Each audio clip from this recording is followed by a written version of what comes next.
ba? Baka malate malapit tayo. na, may hinahanap lang ako. Ay, no.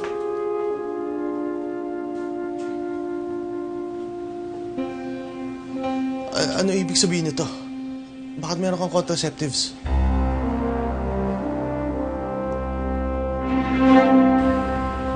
So kung hindi ko pa nakita yung pills mo na yon, hindi ko malalaman na may pinirmahan ka no pregnancy clause. Sasabihin ko naman talaga sa'yo eh. Tumatiming lang ako. Leo, dahan-dahan lang sa pagmamaneho. Huwag mo akong didiktahan sa ginagawa ko. Total, ikaw naman hindi ka na kumukonsulta saan sa mga desisyon mo. Wala na akong magagawa. Napirmahan ko na yung kontrata. Kapag nilabag ko yun, ako naman ang magkaka-penalty. So ano? Mas importante na ang magkapera ngayon kaysa makabuo tayo ng pamilya? Eh, hindi naman yun ang ibig kong sabihin. Marami pa kasi akong obligasyon. Si Angeli, mukhang magtatagal pa siya sa kolehiyo. Tapos si Mama pa. I think hindi pa akong handang magpa-baby ulit. Lumabas din ang totoo.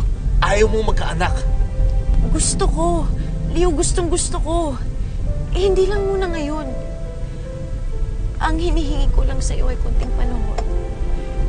Mabilis naman ang 2 taon. Pagkatapos nun, pwede na tayong magka-baby. Kahit 10 pa. Amanda, sa tingin mo ba galit ako sa'yo ngayon dahil hindi tayo magka-baby? Nagagalit ako sa'yo dahil nagsinungaling ka sa akin. Pinagmukha mo akong tanga. Eh, hindi naman yun ang intensyon ko. So ano yun? Tuwing magkakaroon ka, sasabihin mo hindi tayo nakakabuo. Pero ang totoong dahilan ay kasi nagpipils ka. Okay. I'm sorry. Aminado ako na kasalanan ko to. Hindi ako dapat nagtago sa'yo. Please, hanga mo